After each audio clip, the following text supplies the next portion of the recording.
Let's go into a couple of the favorites. What was your favorite moment of this season? Maybe not necessarily on the ice, but your favorite moment of the season. You know, I think a big game for us was in the mid-season when we were in Fort Wayne and we had a pretty big lead, but it was slipping, and Fort Wayne's a pretty fun building to play in as well, a lot like ours, a big crowd, and it was slipping away, and Robbie Nolan came up with one of his brilliant saves as the dying seconds of the period and the game ended, and their entire arena thought the puck was in the net, and it was in Robbie's glove, and preserved a big victory. And it was one of those changing moments in our season where we started to play better with the lead. Our young team didn't panic, and we were able to come out of a tough building with 2 points and sweep the season series against Fort Wayne. So that was a big moment for us. Okay, now let's talk maybe more about the team, the high point and the low point of the season. What did you feel those were? The low point was definitely that month of January where we just struggled, trying to make those changes, and the boys were patient with me, knowing that I would make the changes necessary, but the guys really calling on each other to get a little more out of themselves, and even some nights when we felt like we deserved to win the game, we lost a few of those games, and that's the only month where we really struggled. So that whole month was a pretty tough process for us after we had just been recognized as the mid-season leader. Now all of a sudden we dropped down to one of the last few spots in the conference and had a long way to climb, and so that brings us to the high point. This team buckled down like a team I've never seen in the last 24 games of the season, and became maybe the best team in the league over that stretch. And it was exciting, and that's when our offense started to click. That's when the special teams started to get back to the order. The power play started to improve, and then the penalty kill was getting back to where it was earlier in the season. So that whole last 24-game stretch was an amazing stretch where we felt every night we were going to win the hockey game, and most nights we did. Awesome. On another individual basis, maybe name some of the players that were the biggest surprises to you, maybe exceeded your expectations either coming into camp or after you had picked them up as free agents. Who were some of the players that were big surprises to you? I think where you have to go to start that, first of all, is Robbie Nolan. He came in, and we had a tough camp for the goaltenders. We had 3 good goaltenders. We started the season with 3 good goaltenders because no one could show that they didn't deserve to be here, and it ended up after 3 or 4 games we were able to drop down to 2, and then Robbie just over the course of the year proved that he might be the very best goaltender in this league. So he'd be the first one. The next is the D pair of Cole Ruey and Blake Forsyth. And Blake, a great veteran, and the reason he was brought in here 2 seasons ago, just before playoffs, was to help lead this club, and a proven veteran and warrior in AA hockey, and one we're proud to have. And his defense partner, Cole Ruey, just a second-year pro that might have struggled a little bit early in the season, but just got better and better, and by the end of the year, a defense pair that end up tied for the league lead in plus minus, an amazing stat that, especially when you're out there playing against the other team's best offensive forwards each and every night. So those guys did an incredible job. And then you probably have to go to a guy like Brandon Cochamilio. Comes in late. He had a few stops already this year, but we had recruited him and liked what we saw, and he was going through a bit of a tough time moving from city to city, but got here and made a home very quickly, and as you mentioned, 2 hat tricks, and got our first playoff hat trick, I believe, in franchise history. So a young player we're extremely proud of, and hope that we'll see back in our uniform. That brings me to the next point. The vision for this team for next year. You've obviously started your recruiting process. It starts pretty much at the time the final horn sounds. Your recruiting process has begun. What's the vision for next year, and what are you doing to recruit those players to fit that vision? Well, it's a tough process. It's for the first year really one that I didn't even look forward to, because we had such a great locker room of guys. We had a disappointing end to a great season, and it's exciting that it was disappointing, because when you set expectations like we did this year and really come as close as we did, we got edged out by an awfully good hockey team, and they're in the finals. Last year when Rapid City beat us, they swept us. We kind of knew We just didn't match up as a first-year club against a team that I was pretty sure was going to win the championship last year. So this year to lose to anyone would have been a disappointment, and so you're real tight. And this was a great locker room of guys. So to think about not bringing any of them back is tough, but we also recognize we weren't good enough. We're not the team winning the championship this year, so we have to upgrade. So it took a few weeks for me to sit back and really evaluate these guys and have to make a decision on each and every one and who can come back. And then, of course, there's their opinion on things, who's going to retire, who's going to look elsewhere.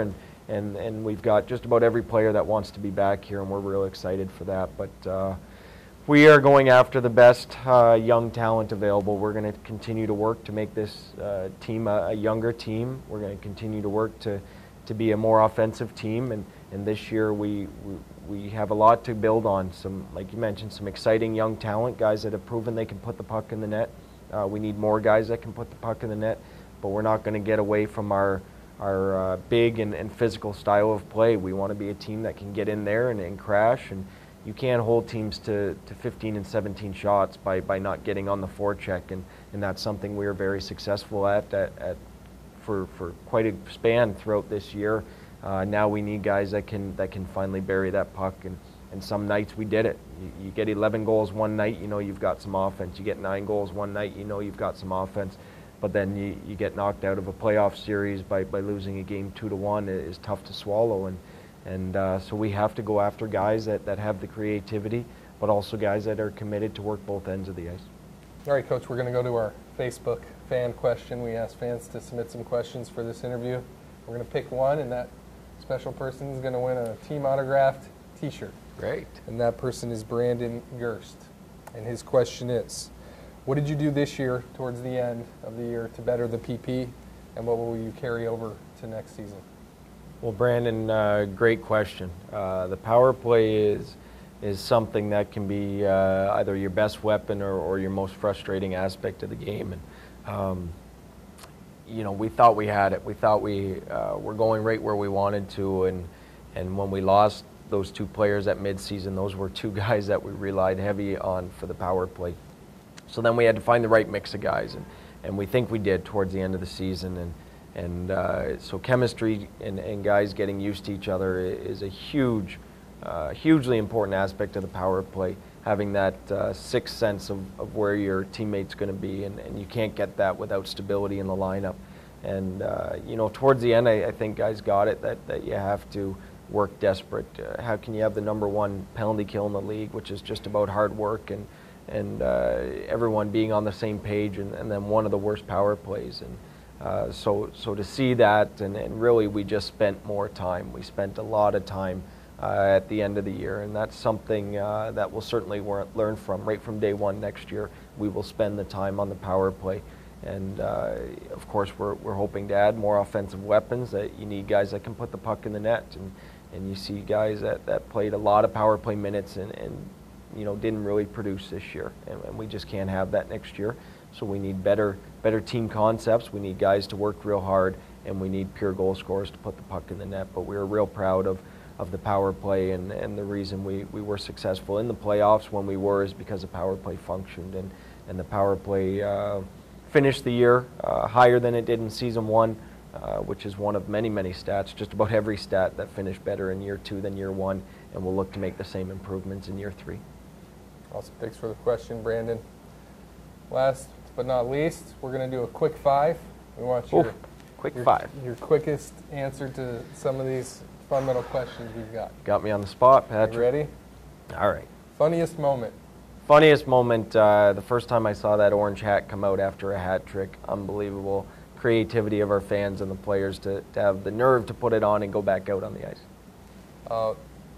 Your interaction with the players, who has the most unique superstition?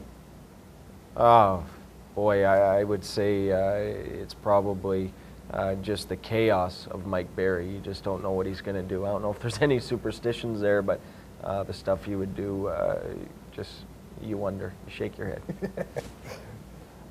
Most coachable player? Derek Powerty. Without question, anything you ask, he's there to do. Which player would make the best coach? Oh, which player would make the best coach? right now I'd have to go with Simon Watson, a real student of the game, guy that loves the game, and then just really takes anything the coach says and does. But I could envision standing behind the bench. Okay, part 2 of that question. Who would be the worst coach? The worst coach? Oh boy. Stephen Later, I think, might be the worst coach of this hockey club. Great player. I doubt he's ever going to coach. Okay. Lastly, let's get your predictions. 1 on the Stanley Cup final and 2 on the President's Cup finals. Ooh, let's go to the President's Cup first. Only 2 teams left makes my odds a little better. I think that Colorado will win the Cup because they beat us. Beaucer's a great team. I think Colorado just has a little more firepower, but we'll see. Goaltending's big, and Beaucer might have the hotter goalie right now. Last year the Mavericks lost to the eventual champion. It could happen again. Could happen again. Okay, Stanley Cup. Stanley Cup, this is tough. All 4 of these teams have a great shot. I'm going to say Tampa Bay, based on their defensive play, is going to find a way to win this. Every team I've wanted to see in the finals, they're all gone. So we'll take a team that I never thought would be there, Tampa Bay. You're probably in the minority of experts out there. I'm sure. Tampa I'm Bay. sure. Okay, we know you have a little bit of superstitions. Would you care to share any of those? You know, mine are simple. It's just a routine. I want to do the same thing. I want the same parking spot. I want to drive the same way to the rink if it's a home game. You know, kind of the same walks in the rink before the game starts, stand in the same spot. You know, pre-game interview, we stand in the spot that's the winning spot, or, you know, so if you lose, you change things up. If you win, you keep going. I had many more as a player, but those days are gone. A coach is a little too busy to worry about superstitions. Yeah, we noticed that sometimes you'd be on the left or the right of Sarah with a tie on, with a tie off. Yeah, it's little things like that I don't even think about. They just kind of happen. Well, I think that's all we have, Coach. It's been a good interview. We appreciate all your hard work, and we know you'll be working hard to build this team for next year. Thanks again. Thanks, guys. Greatest fans in the league. Proud that you guys were voted the best fans in the Central Hockey League. Congratulations. You deserve it. You're a great weapon for us and make my job a lot